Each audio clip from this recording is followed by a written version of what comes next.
기후를 비롯해 여러 가지 변화가 일어나는 동안 거의 모든 종류의 해안 동물들이 대량으로 이주한다고 추론해도 무방할 것이다. 그러니까 이건 또 뭐예요?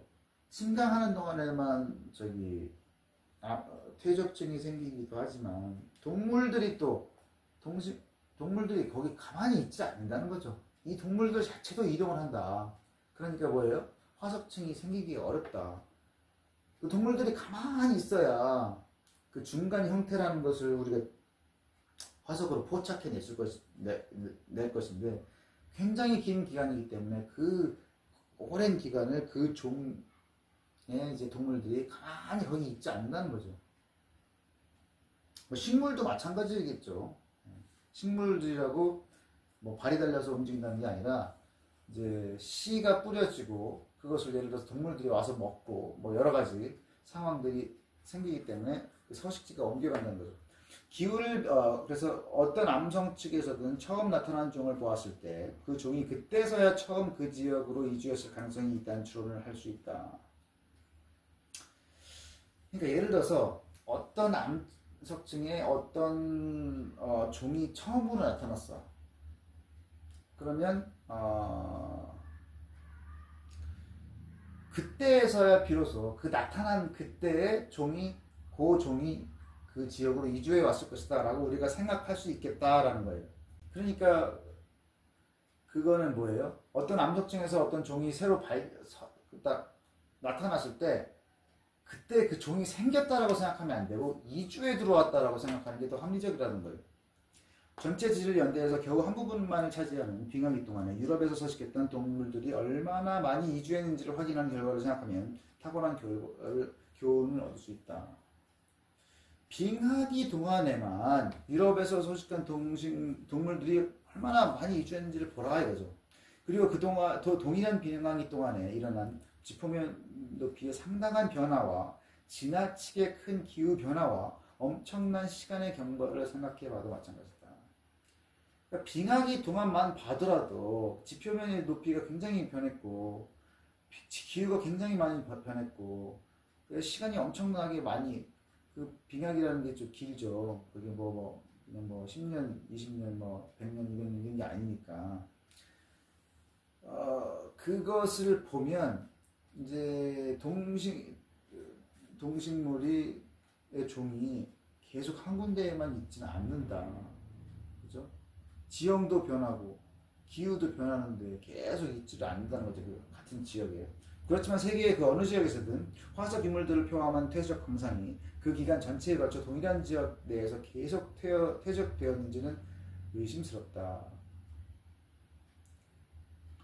그리고 이제 같은 기간이라고 하더라도 그 기간 처음부터 끝까지 계속해서 퇴적이 일어나는 건 그렇게는 생각하기 어렵다는 거죠. 왜냐하면 퇴적이 일어난다는 것 자체가 굉장히 어려운 일이기 때문에 다 침식돼서 없어지는 그런 기간이 있죠. 윤기될 때는 안 된다고 했지. 해수면이랑 같을 때도 안 된다고 했지. 그랬는데 어떤 기간 내내 퇴적되었다라고 생각하기는 어렵다는 거예요. 동일한 암층의 상부와 하부에 있는 두 형태 사이의 완벽한 단계적 변화를 알기 위해서는 변이 과정이 충분히 일어날 수 있는 시간을 확보할 수 있도록 반드시 매우 오랜 기간에 걸쳐서 침전물이 끊임없이 추적돼야 된다. 중간 형태를 찾으려면 단계적 변화를 우리가 추적해야 되는데 그렇게 하려면 뭐예요? 계속해서 침전이 일어나야 된다는데 그게 쉽지가 않은 일이라는 거죠.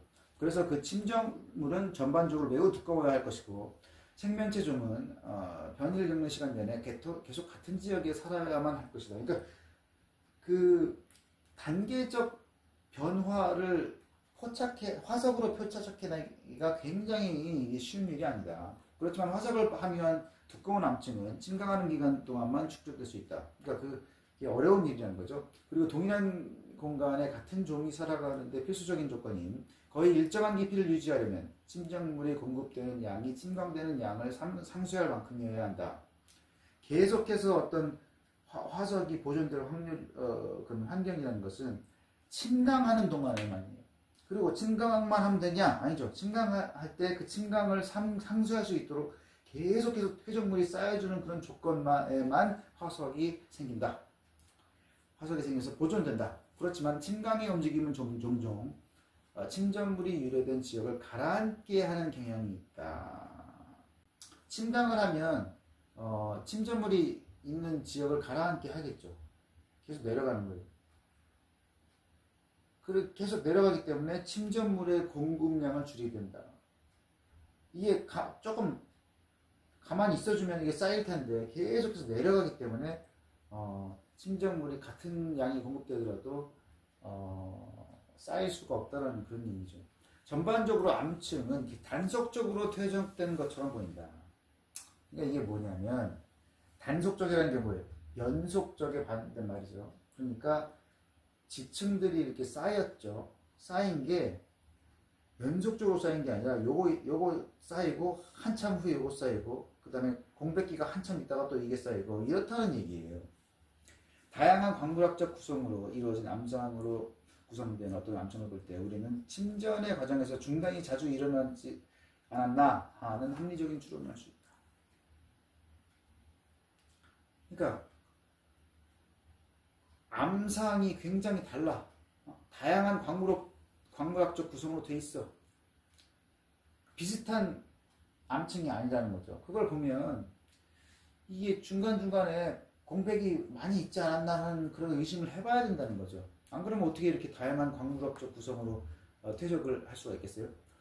해류의 변화와 각기 다른 성질을 가진 퇴적물의 공급은 일반적으로 많은 시간을 요하는 지리적 변화들에 기인하기 때문이다. 그러니까 다양한 광물학적 구성을 이루려면 어떻게 했어요? 해류의 변화를 통해서 다른 데에서 온 그런 이제 퇴적물이 있어야 된다는 거고, 그런 것은 이제 지리적 변화가 있어야만 그런 다른 성질의 이제 퇴적물이 쌓일 수가 있는데 그것은 많은 시간을 요하는 거다. 그러니까 보다 연속적이 아니라는 거예요. 연속적이 아니라고 충분히 의심할 수 있는 상태라는 거죠. 어떤 암층이 아래쪽 지층이 융기되고 침식되고 침수된 다음 같은 암층의 위쪽 지층으로 다시 덮인 예 또한 많이 볼 수 있다.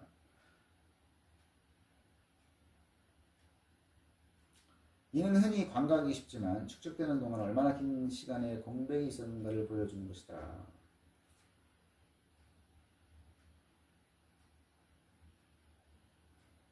그러니까 같은 층이라고 하더라도 그것이 쌓이는 동안 융기돼. 그러면 융기가 되면 어떻게 돼요? 침식이 돼. 그 다음에 침강이 돼.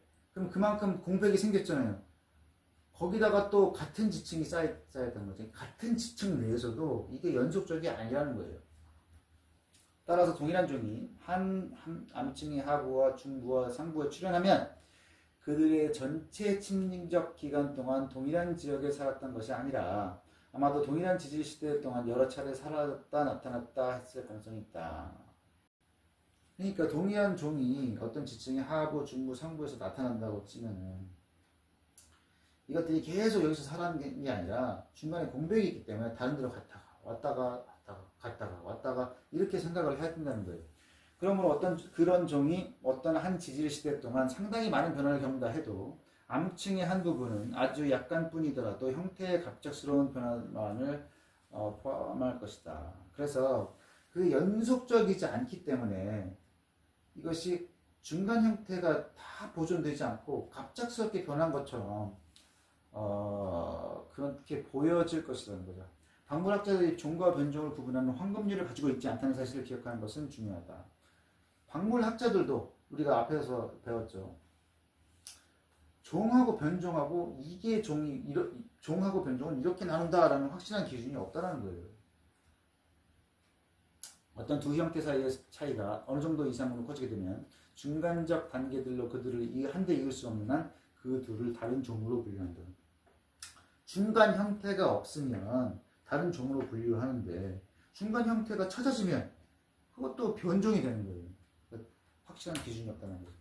그리고 방금 제시한 이유로 우리가 어떤 지질학적 단면에서도 그렇게 양쪽을 잇는 것은 거의 불가능하다.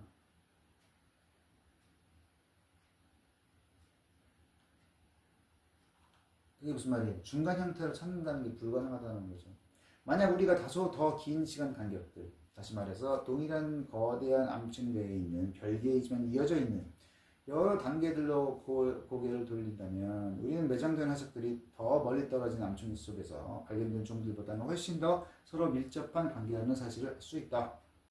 그래서 이제 한 지층 내에서도 그 연속적이지가 않고 단속적이고 이제 중간 형태가 없고 한데 그래도 다른 지역에서 이제 쌓인 그런 암층에 비하면은 더 밀접한 관계다.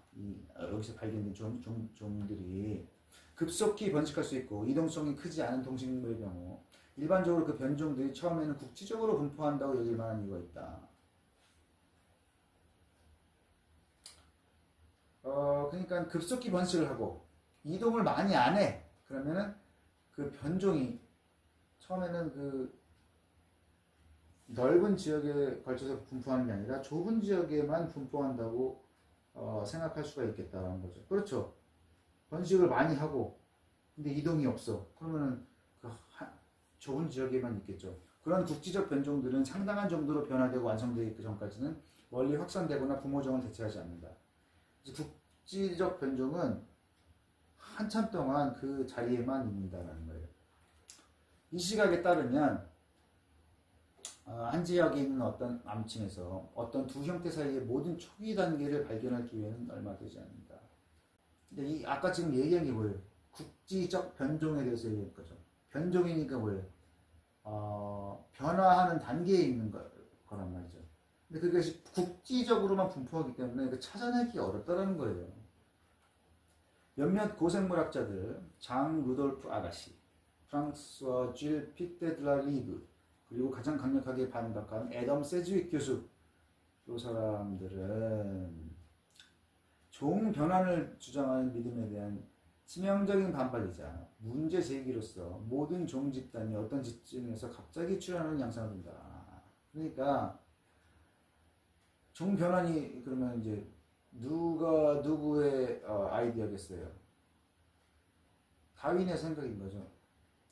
거기에 대한 반박을 이 사람들이 하는데 그게 뭐예요? 어떤 지층에서 모든 종 집단이 갑작스럽게 나타나더라. 중간 형태들이 없이 갑작스럽게 이렇게 나타나는 걸 보면은 종이 생긴 게 아닌 거냐, 아니지 않겠느냐. 이게 갑자기 창조가 된 거지 어디 다른 것으로부터 변화해 온 것이 아니다 라고 할 수가 있다라는 거죠. 출간된 지 그리 오래되지 않은 지질학 논문들에서는 늘 포유류라는 거대한 강이 제3기층의 초기에 불쑥 나타난 것처럼 나온다. 그래서 포유류가 제3기 신생대, 지금 4기라고 했어요. 3기에서 불쑥 나타난 것처럼 보인다. 화석 포유류들이 가장 풍부하게 축적된 것으로 알려진 지층은 제2기 중반에 속한 것이다. 그러니까 포유류라는 거대한 강이 3기에 나타난 것처럼 보이는데 사실 가장 풍부하게 축적된 것은 2기, 그 중생대에 속한 것이다. 그리고 실제로 어떤 포유류는 이 거대한 제2기의 거의 초기에 신적싸움에서 발견된 바 있다. 그리고 2기 초기에 발견된 것도 있다. 그러니까 포유류라는 것이 제3기 초기에 갑자기 나타난 것이 아니다. 그렇게 보일지 몰라도